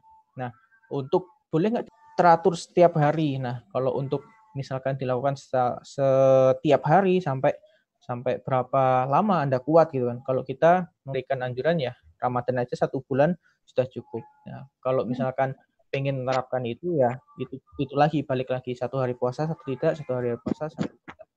Seperti itu. Saya mau izin nambahkan sedikit ya Mas. Ya boleh. Untuk intermittent fasting ini saya membaca jurnal menarik. Jadi penelitiannya ini tentang pola skip makan malam. Nah ternyata itu juga bisa termasuk kategori intermittent fasting. Jadi misalnya teman-teman tidak memilih untuk tidak, misalnya memberi batasan, pokoknya di atas jam 7 malam, jam 7 atau jam 8 malam itu tidak mengkonsumsi apa itu bisa termasuk intermittent fasting. Jadi misalnya nih makan pagi, siang sama sore. Nah di atas jam 7 malam itu udah stop, pokoknya nggak ngemil, nggak makan apa-apa, cuma minum air putih aja. Nah itu juga bisa termasuk intermittent fasting dan ini cukup simple buat diterapin gitu. Cukup dari saya.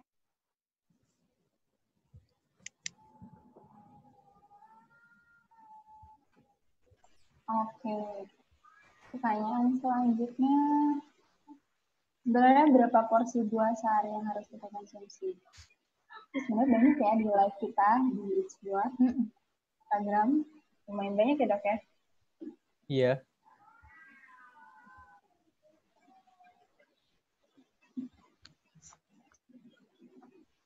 Jadi mungkin bisa dikasih sedikit bocoran berapa porsi buah sehari yang harus kita konsumsi?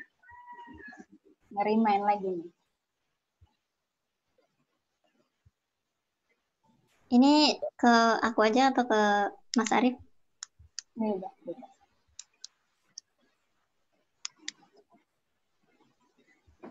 Dari aku ya. Jadi kalau simpelnya sih kita bisa taruh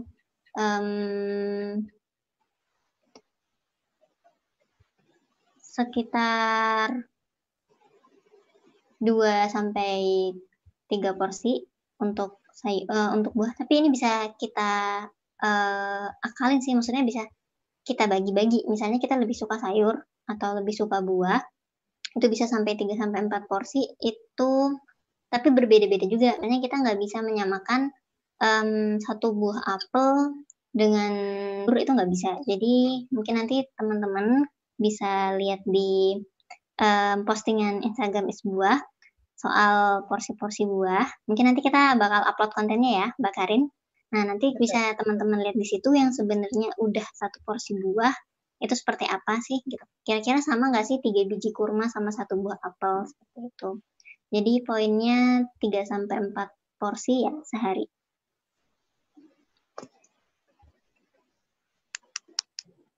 Oke. Ini lagi ada dari Karmita Yurniarti ya. Karmita. Mas Harif dan Mbak Hafiza mohon penjelasan terkait penentuan jumlah kalori yang harus dikonsumsi bila ingin menurunkan berat badan. Ada yang bilang kan kita harus konsumsi kalori sejumlah atau yang setara dengan target BB yang kita tuju. Misalnya BB kita 60 kg, target BB kita 50 kg. Jadi jumlah kalori yang kita makan maintenance di 50 kg. Betul tidak? Atau ada cara lain? Dan bagaimana dengan komposisi unsur makro yang ideal? Karbo, protein, lemak, supaya berat badan. Wah, mantap. Wah, ini pertanyaan luar biasa ini. Mungkin Mas Arif jawab dulu ya. Ya, jadi ini kita hampir menjawab pertanyaan ini. Lebih baiknya sih kita personal, maksudnya diskusi lebih lanjut karena sangat personal juga. Cuman kalau secara general, ya kan, kalau pertanyaannya apakah kita harus membuat hitungan kalori berat badan ideal tujuan kita, itu bisa juga. Cuman lebih baik kan kita untuk melakukan sebuah program itu secara bertahap. Jadi terlalu drastis karena kita mempertimbangkan faktor kepatuhan juga. Takutnya nanti kalau sudah diturunkan secara drastis, si kliennya atau teman-teman di sini yang mau mencoba hal itu kapok gitu kan. Wah, kita lebih drop, dan juga hasilnya di sini perlu kita garis bawahi bahwa performa kita pun juga akan terpengaruh ya, karena ya kamu kerja ini dengan asupan yang kurang atau apa gitu, performanya juga kurang bisa maksimal. Nah, idealnya kita itu bisa menggunakan pemotongan kalori 500 kalori gitu kan, 500 kalori setiap kebutuhan kita sehari. Ya kan? Itu aja dulu, nanti setelah kita udah terbiasa, kemudian kita melakukan penurunan kalori secara bertahap. Dan kita juga perlu melihat juga sih, kalau misalkan tujuannya berat badan itu diturunkan apa, dan juga sebenarnya indeks massa tubuhnya si orang ini, teman sendiri, apakah sudah ideal. Kalaupun sudah ideal, ya perlu dipertanyakan lagi untuk apa, untuk penurunan berat badan lagi. Mungkin untuk teman-teman, kalau misalkan teman-teman perempuan gitu kan, ingin lihat bodinya agak lebih singset yang bagian sini, yang bagian situ gitu kan. Nah, itu enggak, walaupun sudah memiliki berat badan yang ideal, tinggal kita mengatur berapa persentase komposisi tubuh kita kan. Komposisi lemak kita, komposisi massa otot kita, dan lain sebagainya. Bisa jadi kita memiliki berat badan ideal, cuman komposisi tubuh kita yang tidak ideal, ya kan. Ternyata kita persentase lemak dalam tubuh kita masih tinggi ya. Kita gimana caranya untuk melakukan penurunan persentase lemak itu ya, kita melakukan olahraga. Jadi kalau melihat kita mau menggunakan target berat badan kita idealnya, itu bisa, tapi kita melalui beberapa tahapan dulu. Mungkin selanjutnya bisa ditambahkan sama Mbak Anissa. Misalnya untuk, betul kata Mas Arif, kalau kita nggak bisa langsung, misalnya berat badan kurang saat ini tuh 70 kg. Misalnya kebutuhan kalorinya 2.300 misalnya ya. Lalu kita ingin ke berat badan kita 55 atau 60, dan kita langsung makan dengan kalori yang seharusnya untuk berat 65 itu, 60 kilo itu belum bisa. Jadi yang tepat adalah berat badan kita saat ini berapa, kita hitung kebutuhan kalorinya. Kalau saya sarankan pakai rumus McArdle, dan itu ada perhitungan lemaknya. Jadi seperti yang Mas Arif bilang, kalau komposisi tubuhnya belum ideal karena lemaknya itu bisa itu hanya dikurangi sekitar 20% untuk menurunkan berat badan bertahap sampai ke goal berat badannya. Tapi tidak boleh langsung seperti itu, harus bertahap. Atau kalau mau simple, langsung aja ambil pemotongan umum 500 kilokalori sehari, seperti itu. Jadi dikurangi 500 kalori per hari. Kemudian juga menambahkan ya, buat teman-teman di sini, mungkin ini yang harus diprioritaskan ketika kita melakukan pola makan yang baik dan benar. Mungkin sebelumnya kita sudah menerapkan pola makan yang sehat, tapi masih belum baik dan benar. Nah, di sini teman-teman usahakan bahwa ketika kalian melakukan pola hidup sehat, pola makan yang baik dan benar, gizi seimbang, nyiksa diri. Ya, boleh sih kita mau turun berat badan sih, boleh dilihat lagi dengan tujuan kita, apa goal kita kan, seperti itu. Nah, namun menyiksa dalam tubuh kita. Karena tubuh kita itu memiliki basal metabolisme rate-nya itu atau kebutuhan kalori minimal yang perlu kita beri asupan setiap harinya. Hal ini penting karena apa? Karena dalam tubuh kita itu kita tidur pun tubuh kita tuh masih membutuhkan energi untuk melakukan apa? Untuk melakukan proses metabolisme dalam tubuh kita, ya kan? Nah, disitulah proses-proses yang tidak kita lihat ya. Misalkan kita hanya mengerti bahwa ya udah kita kan mengeluarkan energi ketika kita melakukan aktivitas. Padahal tidak cuma seperti itu. Kita istirahat pun kita juga butuh energi, dan basal metabolisme rate-nya sendiri buat masing-masing orang itu beda-beda tergantung dari usia dan juga tergantung dari jenis kelaminnya juga. Sehingga nanti teman-teman jangan sampai salah untuk menerapkan pola makan yang menerapkan diet yang sangat-sangat ekstrim, sehingga nanti harapannya kita lebih sehat, lebih bugar, tapi malah lebih sakit, tidak perform paling baik, tidak memiliki perform yang terbaik, dan juga hasilnya ya kita akan mempengaruhi lingkungan kita, kerjaan kita, dan lain sebagainya. Komposisi unsur makro idealnya, mungkin Mbak Nisa bisa menjelaskan, menambahkan. Untuk komposisi makro ini pun sebenarnya harus disesuaikan dengan diet pilihan. Nah, jadi saya tidak bisa bilang di sini 40% harus karbohidrat, terus 25% protein, sisanya lemak. Sebenarnya tidak bisa. Jadi ini harus memang konsultasi personal. Jadi menghitung kalori kebutuhan hariannya berapa dengan targeting, karena di sini bisa berbeda juga antara kebutuhan protein satu orang dan yang lainnya. Nah, tapi kalau untuk perhitungan kebutuhan orang sehat yang normal, itu karbohidrat kalau misalnya kita hitung dari makanan sehari sekitar 55% karbohidrat, 15 sampai 20%-nya itu protein, sisanya itu lemak, seperti itu. Cukup dari kami, Mbak Karin. Oke, pertanyaannya cukup bagus-bagus dan masih banyak ya. Mungkin untuk sahabat sehat yang masih punya pertanyaan-pertanyaan yang lebih mendetail dan lebih spesifik, tadi aku udah ada chat sih untuk linknya, jadi bisa langsung aja ke itsbuah.id/konsultasi, jadi yang di situ, dan nanti dijawab via email atau mungkin kita post di Instagram. Karena waktunya juga sudah mau habis ya guys, sahabat sehat semuanya. Tapi sangat-sangat menarik nih pertanyaannya nih. Iya dok? Ya Mbak Nisa gimana? Iya betul. Oke, kalau dijawab semua agak enggak cukup ya. Pertanyaan lagi? Iya silakan dipilih Mbak.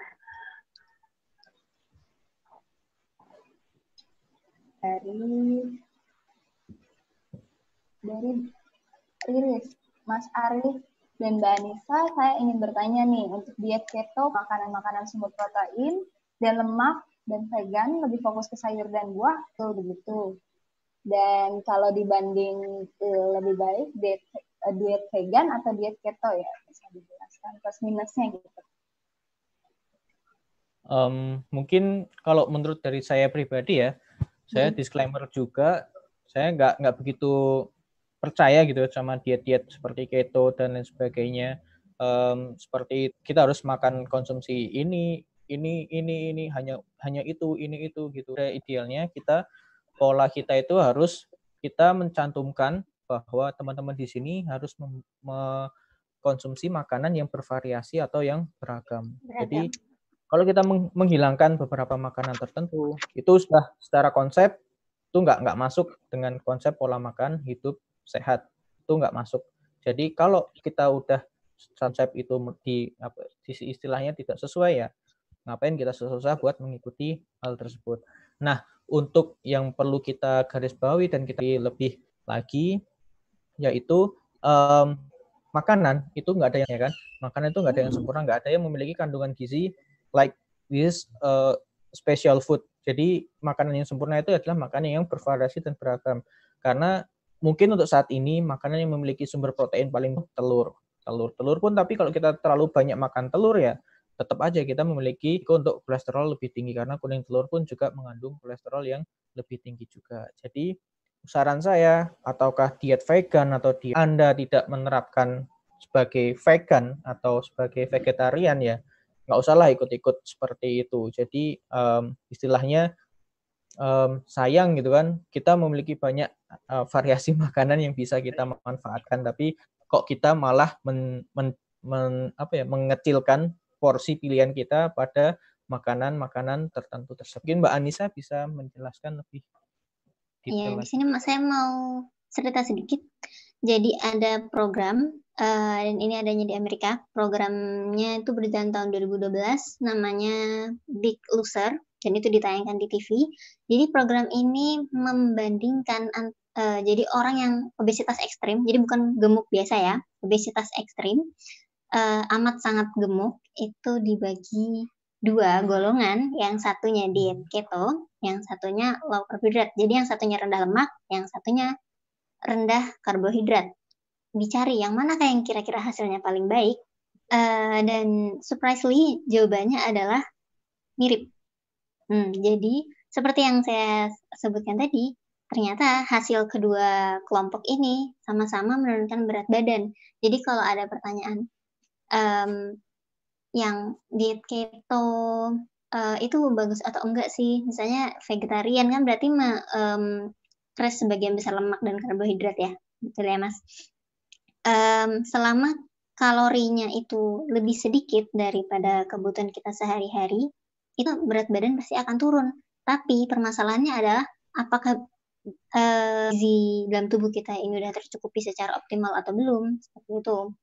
Nah, jadi jika hanya ingin menurunkan berat badan, ada ribuan cara. Tapi kalau kita ingin untuk pola hidup sehat, diet terbaiknya yaitu tadi, pola makan bergizi seimbang. Ya, setuju ya Mas? Iya, betul sekali. Jadi nggak usah pusing-pusing lah mikirin yang seperti itu gitu kan. Iya, betul seperti yang saya sampaikan tadi juga,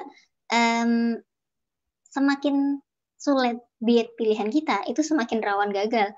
Misalnya nih, kayak teman-teman yang pilih tadi vegetarian, kalau memang belum konsisten dan hanya ikut-ikut, itu pasti rawan gagal karena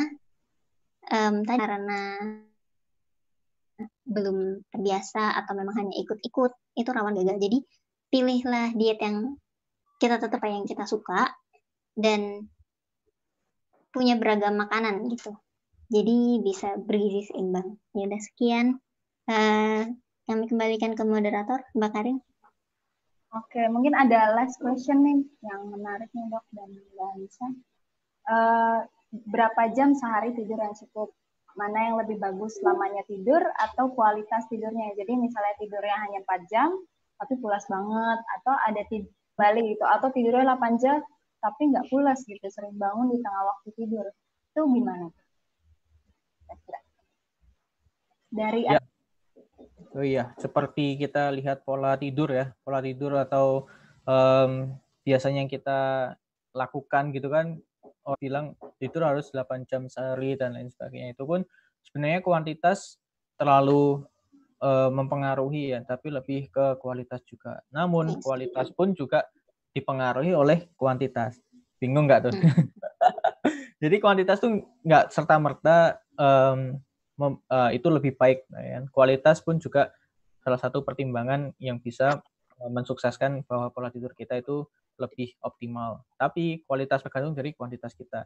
Nah, idealnya itu kita tidur ya 6 jam ya, 6 jam per hari. kurang dari 6 jam itu udah dikategorikan bahwa golongan gangguan tidur atau sleep deprivations atau insomnia. Kalau misalkan kita tidur kemudian bangun lagi, tidur bangun lagi, atau kita susah tidur dalam jangka waktu yang secara teratur atau kontinuitas. Jadi berkelanjut terus. Nah, untuk dikatakan baik yang mana, ya lebih baik kita tidur yang cukup dan itu yang pulas. Ya nggak sih?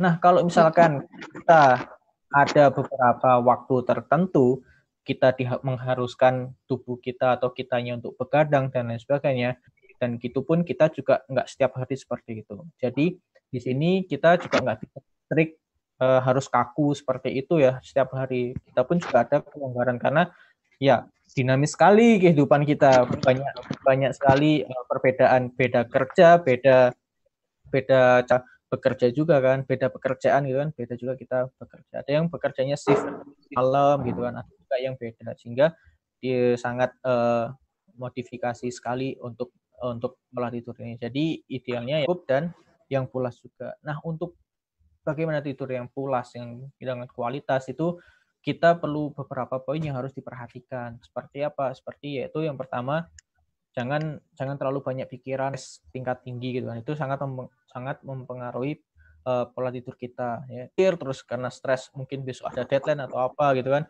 Itu juga tidak terlalu baik. Kemudian yang kedua, kita bisa dibantu untuk meningkatkan kualitas tidur itu dengan simpel aja mematikan lampu. Membuat suasana gelap itu bisa ternyata bisa membantu kita tidur lebih, mematikan lampu atau redupkan cahaya. Kemudian yang ketiga, kalian bisa menggunakan meditasi gitu kan. Meditasi pola pikir kita untuk 10-15 gitu kan, mengkosongkan pikiran dan lain sebagainya. Itu ternyata tuh baik banget untuk apa? Untuk mental health kita juga. Jadi banyak banget manfaatnya, sehingga itu bisa kita lakukan. Kemudian atau secara ini kita mengatur nafas kita. Untuk apa? Untuk merilekskan. Ada rumusnya kok. Kita hirup nafas, kemudian kita tahan, kemudian kita tahan berapa detik, kemudian kita keluarkan kayak gitu. Saya lupa apa rumusnya. Mungkin Mbak Anissa kalau tahu bisa ditambahkan. Jadi seperti itu untuk jawaban dari saya. Jawaban Mas Arief sudah komplit.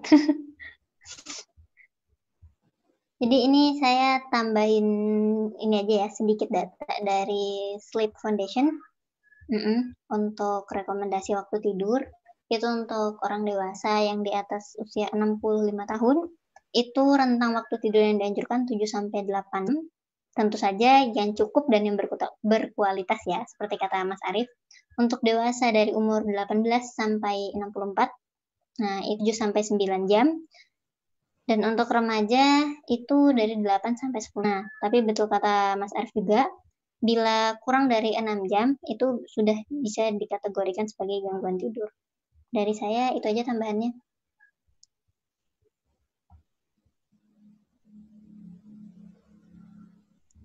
Saya dikembalikan ke Mbak Karin.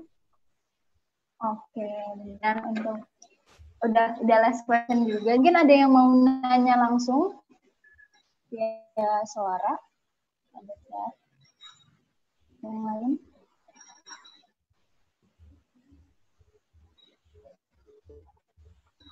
Kita kasih 2 kesempatan lagi untuk menanyakan pertanyaan.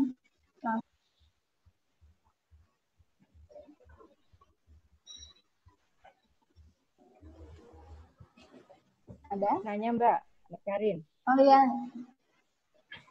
Bu Artika. Mau nanya untuk Mas Arief. Untuk yang exercise, tadi kan dibilang 150 jam seminggu ya Mas Arief ya? 150 Sebaiknya. menit. Oh, 150 menit seminggu. Iya, betul. Dalam seminggu itu 150 menit. Berarti kalau misalkan kita cuma punya waktu karena bekerja ya, mungkin kita punya waktunya hanya Sabtu Minggu. Itu di-fullkan di Sabtu Minggu itu atau gimana Mas? Baiknya pengaturannya. Karena kan Senin Jumat itu kalau kita kerja di Jabodetabek ini kan full sekali ya, sampai rumah udah malam. Iya, betul. Dan hanya punya waktu itu kan hanya Sabtu Minggu. Jadi berarti harus masing-masing sehari itu 75 menit. Betul. Atau gimana? Sebaiknya. Iya, seperti itu. Jadi kalau kita punya waktunya 2 hari ya, kita total di 2 hari itu. Oke, nggak masalah. Kalaupun kita bisa secara teratur setiap hari, itu kan lebih baik lagi gitu kan. Kita hanya 30 menit. Ya spare time buat 30 menit sih nggak begitu susah sih. Cuman ya lihat lagi kan aktivitas kita. Jadi kalau misalkan kita nggak bisa 30 menit secara kontinu ya bisa dibagi 15 menit, mungkin 15 menit di pagi hari atau 15 menit di sore hari. Tapi kalau emang benar-benar kita benar-benar sibuk banget pada minggu-minggu itu ya, kosongnya 1 minggu ya nggak apa-apa, 1 minggu kita spare waktu lebih banyak untuk aktivitas fisik. Berarti kalau dibagi 2 ya 75 menit, 75 seperti itu sih. Kalau misalkan mana yang lebih bagus nih, indoor atau outdoor? Nah, kita kan mungkin ya kalau lebih baik sih kombinasi. Kalau bisa outdoor. Kalau nggak bisa ya kemungkinan bisa dikombinasikan juga nggak apa-apa. Kalau kita mau outdoor itu boleh banget pagi hari ataupun sore hari. Sehingga di jam-jam tertentu itu kita lebih rileks ya. Karena kita pada dasarnya kalau misalkan kita sore hari itu kan kita setelah bekerja. Kalau misalkan kita hari seperti hari weekdays biasa. Kalau weekend pun kalau misalkan kita sore hari pun juga nggak masalah. Ataupun kita mau di pagi hari semuanya juga nggak apa-apa. Dimana kalau kita mau pakai olahraga outdoor, kita lebih baik optimal yang kita bisa lakukan, tapi juga ada catatan juga, pilihlah suasana yang less pollutions, jadi jangan yang di tempat rame-rame gitu kan. Biasanya kan kalau di Jakarta tuh mana ya, di stadion di mana, GBK atau di mana, pokoknya yang tempat GBK, ya, jadi tempat buat olahraga masyarakat lah secara publik, di situ juga bagus juga. Kalaupun mau mendapatkan manfaat dari vitamin D pun juga sangat bagus juga karena kita terpapar oleh sinar matahari secara langsung. Idealnya sih seperti itu. Kalaupun indoor ya karena kita tempatnya jauh dan tidak efisien kalau kita melakukan di outdoor ya tidak masalah juga sih di indoor. Tapi mungkin bisa di luar week atau beberapa hari selanjutnya cobalah mengeluarkan waktu untuk olahraga di outdoor karena lebih baik kita bisa terpapar oleh sinar matahari dan juga udaranya pun juga lebih segar kan kalau kita di tempat yang benar-benar di tempat yang benar-benar less pollution dan ya nggak banyak asap kendaraan kayak gitu. Jadi yang paling baik yang dilakukan ya Mas? Iya, yang paling baik. Exercise yang paling baik yang dilakukan. Iya. Untuk yang matahari kan kemarin sempat ada perbedaan pendapat ya. Jam berapa sebenarnya kita bisa dapat matahari yang bandingnya itu. Kemarin kan ada perdebatan waktu. Itu sebenarnya yang benar yang mana sih Mas? Yang jadi kalau kayak gitu itu beda-beda ya. Beda daerah kita tuh beda waktu kita pun juga beda kita tinggal di pedesaan atau di pesisir itu juga beda. Untuk lebih gampangnya untuk mendapatkan optimal vitamin D itu kan sinar ultraviolet B itu adanya di atas jam 7-an lah. Di atas 7-an itu sudah mulai ada. Tapi untuk lebih optimalnya itu kita bisa dapatkan kalau kita ada di waktu Indonesia Barat itu sekitar jam 10-an. Kalau di waktu Indonesia Tengah itu berarti kan 1 jam lebih ini ya. Itu jam 9. Jam 9. Kalau kita di bagian lebih 1 jam lebih awal lagi yaitu jam berapa itu?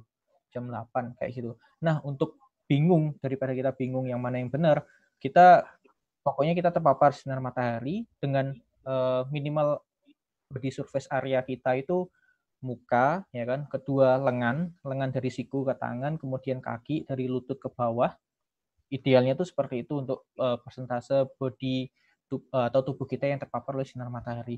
Kalaupun buat teman-teman yang berhijab dan lain sebagainya itu bisa di tempat yang tertutup atau di halaman rumah atau di halaman belakang rumah atau di tempat khusus kebugaran yang khusus yang muslim juga bisa. Idealnya seperti itu. Untuk jamnya semakin kita keluar untuk mendapatkan sinar matahari semakin pagi itu kita butuh waktu lebih lama. Ya tahu karena ultraviolet B-nya sudah mulai ada tapi nggak sebanyak ya kan.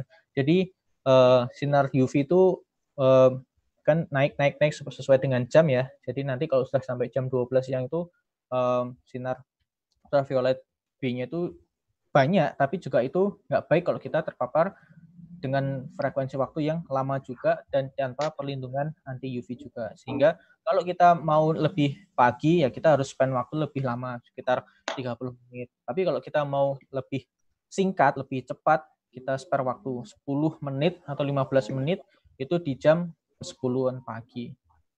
Kalau mau lebih singkat lagi ya pada waktu terik-teriknya itu, tapi kita menggunakan pelindung anti, kita nggak perlu butuh waktu yang lama. Jadi nggak usah terlalu setengah jam gitu di sana, itu kan kita nanti malah kena risiko kanker kulit dan lain sebagainya. Betul. Di situ sih. Dan kebetulan riset saya pun juga tentang vitamin D. Jadi saya menghubungkan bagaimana sih vitamin D sama dan juga kesehatan ibu dan bayi gitu kan. Nah, ternyata di Indonesia pun itu populasi yang saya teliti itu di Sumatera Barat, karena saya studi S3-nya itu di Andalas, di Padang, sehingga di populasi saya itu banyak sekali ya, hampir lebih dari 90% tuh ibu-ibu hamil itu kekurangan vitamin D. Dan orang yang banyak kekurangan vitamin D itu orang-orang yang lebih banyak melakukan aktivitas di dalam ruangan daripada orang yang menghabiskan waktunya lebih banyak di aktivitas di luar ruangan. Khususnya banget seperti kita saat ini, yaitu ibu-ibu pekerja gitu kan.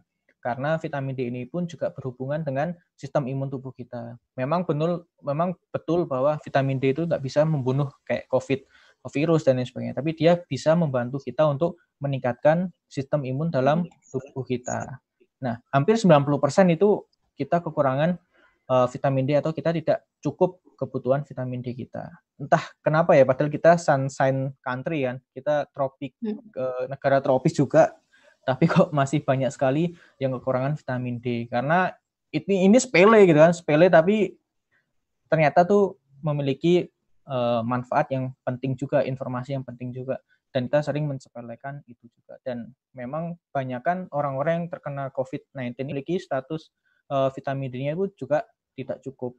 Ya karena apa? Karena imunitasnya terserang. Jadi memang ada korelasi antara vitamin D dengan fungsi atau kerja dari sel imun dalam tubuh kita. As long as kita sering berkegiatan di luar, kemudian kita nggak perlu berjemur setiap hari ya Bu ya. Jadi kamu spare waktu buat 2-3 hari per minggu pun juga nggak masalah. Kalaupun kita memiliki dressing style atau cara berpakaian yang tertutup, ya mau nggak mau kita harus dibantu dengan suplemen vitamin D kalau misalkan kita butuh. Ya, karena untuk di makanan pun itu sangat sedikit sekali kandungan vitamin D yang bisa kita peroleh, dan paling banyak itu ada di fortifikasi makanan, produk susu dan olahan susu. Kalau teman-teman di sini cek di supermarket yang lainnya, tempat pusat perbelanjaan, kalau kalian beli susu dan olahan susu itu pasti ada tambahan fortifikasi vitamin D. Tapi kan kita habitnya kan nggak konsumsi susu yang secara teratur kan. Itu pun juga salah satu kekurangan dari masyarakat kita, pola konsumsi masyarakat kita. Selain dari kekurangan sayur dan buah konsumsi tiap harinya, begitupun juga dengan konsumsi susu dan olahannya. 1-2 gelas susu low fat satu hari pun itu sudah cukup. Terus Mas Arief, kalau misalkan ya kita kan kekurangan dengan suplemen itu boleh tiap hari harus di intake itu boleh? Atau ada batasannya? Kita untuk angka kecukupan gizi buat kita dewasa itu sekitar 400 international unit. Kalau kita hamil itu 600 international unit. Itu bisa kita dapatkan dari suplemen juga bisa. Karena kita kalau tinggal di luar negeri, suplemen vitamin D itu sudah jadi kebutuhan kita sehari-hari. Karena di sana kan 4 musim ya, subtropis, sehingga sangat jarang sekali kita temukan tuh cahaya matahari. Kalau ada cahaya matahari itu kita wah senang. Kalau di luar negeri itu kalau sudah ketemu cahaya matahari, karena itu hal yang sangat jarang banget kita temukan. Tapi kalau di Indonesia itu kan kita sudah sangat berlimpah juga.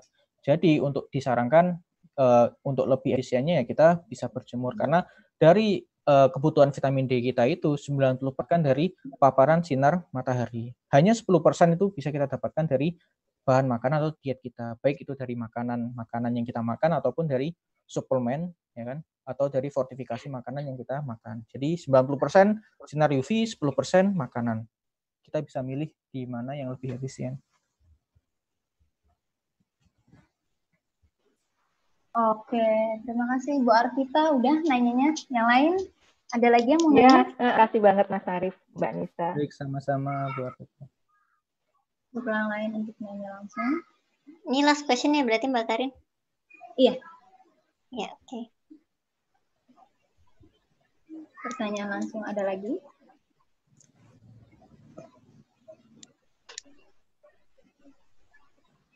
Oh ya, untuk FYI, jadi ada kode kupon promo yang back on track, terakhirnya besok ya, jadi masih bisa dipakai.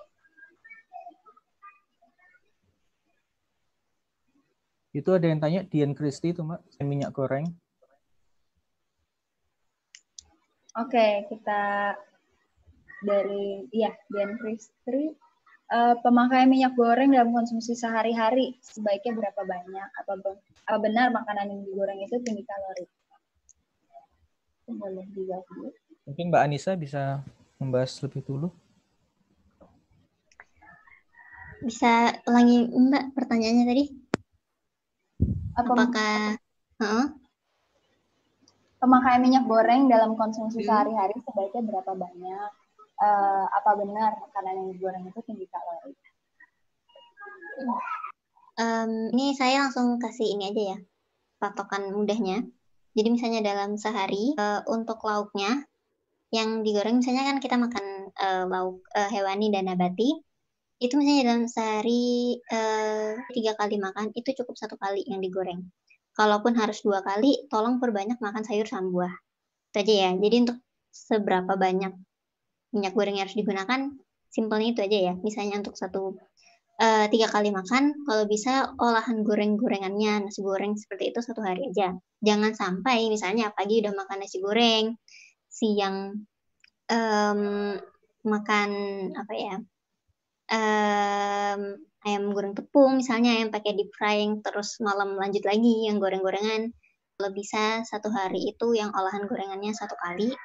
Tapi kalau masih belum bisa, dimaksimalkan 2 kali. Jangan sampai full 3 kali sehari makan besar itu selalu goreng-gorengan seperti itu. Pertanyaan keduanya apa tadi Mbak Karin? Apa benar kalau makanan yang digoreng itu tinggi kalori? Betul. Jadi di dalam tubuh kita itu ada namanya sistem thermic food metabolic. Nah, jadi ada pembakaran kalori dari tergantung jenis makanannya apa. Misalnya nih, protein. Kalau kita makan yang masukin misalnya ayam rebus, dada ayam rebus gitu. Nah, itu akan terpotong 20%. Jadi misalnya saya makan ayam kalorinya 100, terpotong 80% karena dia pure protein. Nah, tapi misalnya lemak itu 99% masuk ke dalam tubuh. Kalau dari perhitungan thermic index of food, nah jadi apa benar yang digoreng-goreng itu tinggi kalori? Benar. Kalau dibanding yang cara pengolahan makan lain seperti dibakar, direbus, atau kukus. Sekian kalau dari saya. Oh, oke. Mungkin dari Dr. Arif mau menambahkan? Ya, kalau dari saya jelas kalau yang jadi ya itu udah nggak bisa didiskusikan lagi karena kalau kita mengkonsumsi makanan lemak ya maka itu memiliki kalori yang lebih tinggi kalau misalkan kita bandingkan dengan makan makanan yang lainnya yang plus lemaknya. Tapi kalaupun juga ini yang kita hubungkan dengan gizi seimbang juga ya karena di sini kita pentingnya untuk melakukan balance nutrient intake. Jadi nggak hanya lemak juga yang ditekan, tapi karbohidratnya tetap diloskan. Karena apa ya? Karena kalau kita terlalu banyak karbohidrat yang dikonsumsi juga, maka tubuh pun juga akan menyimpan, ya kan, kelebihan energi yang sudah dibakar dalam tubuh itu disimpan ke dalam otot, glikogen dalam otot. Kalaupun sudah maksimal disimpan di dalam otot, itu akan disimpan di lemak di bawah jaringan-jaringan adiposa atau jaringan lemak. Sehingga ya dan buah itu sangat baik juga. Setiap kali kita makan kita mengkonsumsi selalu harus ada 2 jenis makanan tersebut. Dan lebih baik lagi ketika kita melakukan makanan selingan atau snack di pagi hari, mungkin jam-jam 10 di antara jam makan pagi dan makan siang, kemudian makanan sore di antara jam makanan siang sama makan malam, itu kita makan atau mengkonsumsi makanan yang mengandung buah-buahan atau potongan buah itu udah cukup lah, entah itu pepaya 2 potong atau pisang 2 buah 1, itu baik, itu strategi kita untuk menerapkan pola hidup yang sehat dengan menu gizi seimbang.